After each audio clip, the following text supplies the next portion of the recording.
सुनो सुनो भाई, सुनो सुनो, चुनाव आयोग को, या यूं कहिए कि चुनाव आयुक्त को हमारे गृह मंत्री ने खरीद लिया है।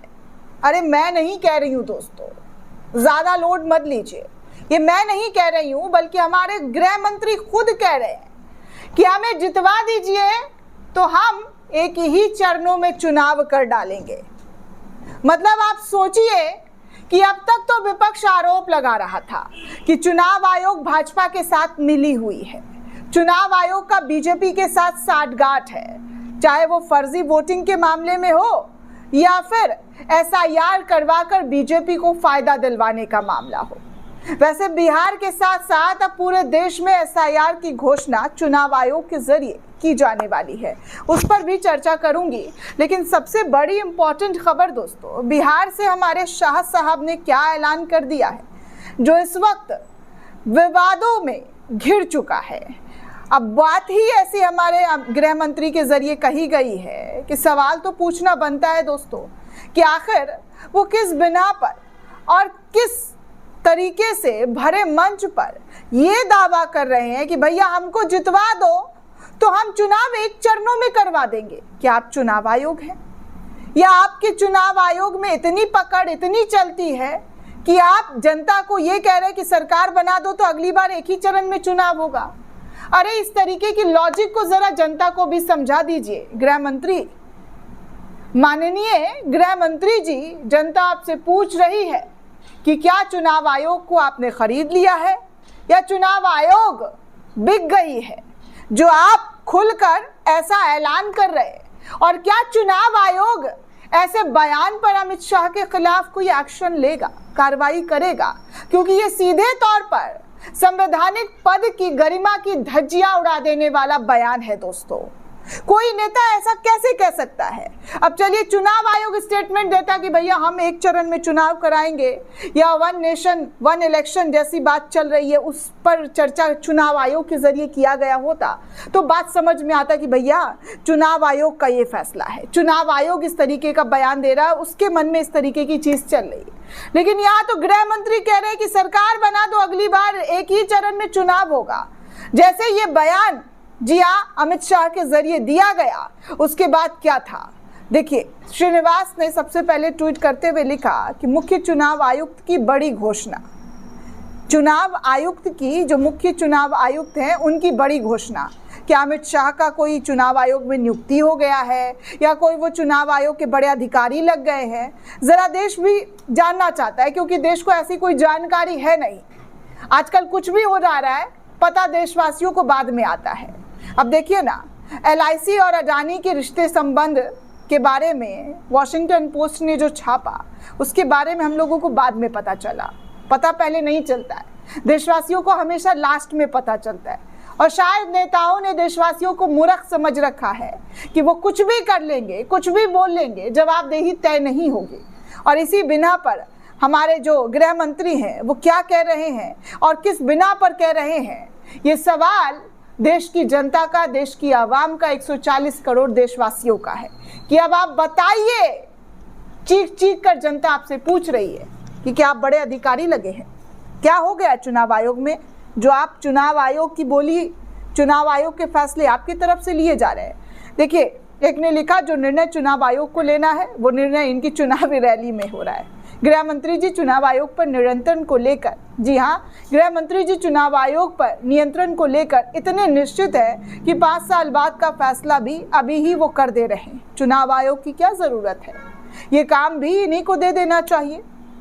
चुनाव आयोग कराता है, ये भ्रम क्यों बना हुआ है? जाहिर सी बात है दोस्तों, जनता को भ्रम में क्यों फैला के रखा हुआ है कि भैया चुनाव आयोग के जरिए किया जा रहा है। अच्छी खासी सैलरी भी जाती है, संवैधानिक पद पर बैठे हुए हैं, मोटी रकम तो मिलती ही होगी, पगार अच्छा मिलता होगा चुनाव आयोग को। जब एक ही साथ 2 काम कर दे रहे हैं तो फिर चुनाव आयोग की जरूरत है नहीं, है ना दोस्तों? बताइए, जब गृह मंत्री चुनाव आयुक्त के कामकाज को कर दे रहे हैं, उनकी जगह पर वो खुद ही घोषणा कर डाल रहे हैं, तो फिर चुनाव आयोग की क्या ज़रूरत है? चुनाव आयोग फालतू में उनको सैलरी वैलरी जा रही है। वो सैलरी कहीं और यूज़ हो जाएगा, एक डिपार्टमेंट कम हो जाएगा, क्योंकि गृह मंत्रालय ने पूरी जिम्मेदारी के साथ ये कह दी है कि भैया एक ही चरण में हम चुनाव करवाएंगे। मतलब आप सोचिए दोस्तों कि जो राहुल गांधी और विपक्ष के जरिए आरोप लगा कर सवाल पूछे जा रहे थे, अब उन आरोपों का खुद ही जवाब हमारे माननीय गृह मंत्री के जरिए दे दिया जा रहा है। सरकार पर भरोसा करें या संस्था पर भरोसा करें, किस पर भरोसा किया जाए? अब दिमाग में जो है कुछ समझ काम करना बंद कर चुका है।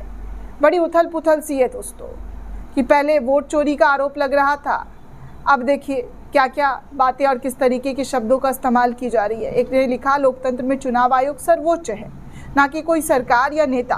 केंद्रीय गृह मंत्री अमित शाह का बयान, सरकार बना दो, अगली बार एक ही चरण में चुनाव होगा।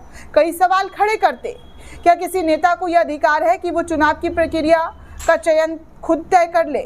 क्योंकि दोस्तों मैंने तो आज तक नहीं देखा, अपनी ज़िंदगी अपनी लाइफ में मैंने इस तरीके की चीज़ों को कभी देखा नहीं और ना ही सुना कि कोई नेता आकर संवैधानिक पद की बातों को कह जा रहे हैं कि भैया हमको बना दो नेता, हमको जितवा दो, कुर्सी सबसे बड़ा, कुर्सी सबसे सर्वोपरि, उसके बाद सारा काम हम खुद करेंगे। अरे जब आप सब कुछ ही करेंगे तो चुनाव आयोग को बंद कीजिए, ईडी सीबीआई को बंद कीजिए, सबको बंद कर दीजिए। सिर्फ एक ही आयोग होगा, वो बीजेपी आयोग होगा। कोई आयोग की ज़रूरत है ही नहीं देश में। यहाँ पर मोदी और शाह फैसला करेंगे, जो भी फैसला लेना होगा। और ये चुनाव कराने का ढकोसला भी बंद कीजिए। बड़े पैसे खर्च होते हैं, जनता यहाँ गरीबी भूखमरी में तरसती है और यहाँ पर करोड़ों रुपए खर्च हो जाते हैं इलेक्शन करवाने में, चुनाव करवाने में।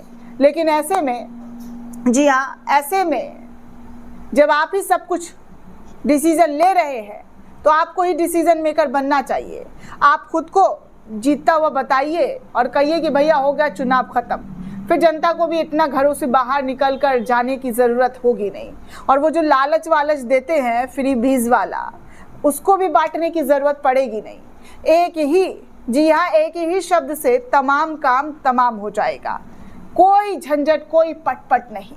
ये बार बार जाके हेलीकॉप्टर उतारना, चुनाव प्रचार करना, इधर उधर जाना, रैलियां करना, मंच सजाना, कुर्सियां लगाना, कुर्सियां खाली पड़ना, नेताओं का जाकर वोट मांगना, नेताओं को भगा देना, दौड़ा देना, ये सब कुछ, जी हाँ, ये सब कुछ जो है करने की ज़रूरत है नहीं। तो इससे बढ़िया हमारे गृह मंत्री जी एक बार आएंगे और बयान देंगे और भाषण देकर निकल पड़ेंगे कि देखिए हमने आज ऐलान कर दिया है, आज हमारी पार्टी जीत गई है। जीत क्या गई है? हमारी पार्टी हमने खुद ही चुन लिया है। तो इस तरीके से सबको, जी हाँ, सबको संतुष्टि और ठंडक जो है मिल जाएगी। इतना ताम झाम, इतना पैसा खर्चा करने की कोई ज़रूरत, कोई दरकार नहीं है। और तो और दोस्तों, आपको चुनाव आयोग के ज़रिए, जी हाँ, चुनाव आयोग के ज़रिए क्या और किस तरीके की चीज़ें की गई है वो भी ज़रा बताऊं। दरअसल दोस्तों, हमारे चुनाव आयोग ने बिहार में एसआईआर चुनाव से ठीक पहले कराने की घोषणा की थी, जिसके बाद विपक्ष ने कई सवाल खड़े किए। बहुत सारे सवाल अभी भी उन पर खड़े हुए हैं, उन सवालों का जवाब नहीं मिला है। लेकिन अब बिहार के बाद पूरे देश में एसआईआर करवाने का ऐलान चुनाव आयोग के ज़रिए कर दी गई है। और आज जो है इस पूरे प्रक्रिया की घोषणा भी चुनाव आयोग के ज़रिए करने का, जो तारीख है, करने का ऐलान किया जाएगा। यानी बिहार में जिस विशेष गहन संशोधन यानी एसआईआर पर ज़बरदस्त विवाद हुआ था, अब उस एसआईआर को पूरे देश में लागू करने की बात जो है चुनाव आयोग के ज़रिए की जाने वाली है। आज तारीखों का ऐलान होने वाला है। चुनाव आयोग आज मतदाता सूचियों के एसआईआर को देशव्यापी कार्यक्रम की तारीखों की घोषणा करने वाला है। हालांकि पहले चरण में कुछ राज्यों में ही एसआईआर किए जाने की संभावना है। मुख्य चुनाव आयुक्त ज्ञानेश कुमार, निर्वाचन आयुक्त सुखबीर सिंह संधू और विवेक जोशी 26 अक्टूबर शाम 4:15 पर प्रेस कॉन्फ्रेंस में इसकी घोषणा करने वाले हैं। हालांकि चुनाव आयोग के मीडिया नियंत्रण में इस विषय पर साफ जिक्र नहीं किया गया है, लेकिन रिपोर्टों में कहा जा रहा है कि ये प्रेस कॉन्फ्रेंस एसआईआर के कार्यक्रम से ही संबंधित होगी। चुनाव आयोग ने 2 दिन पहले ही मद्रास हाईकोर्ट को बताया था कि तमिलनाडु में 1 हफ्ते के अंदर एसआईआर शुरू किया जाएगा।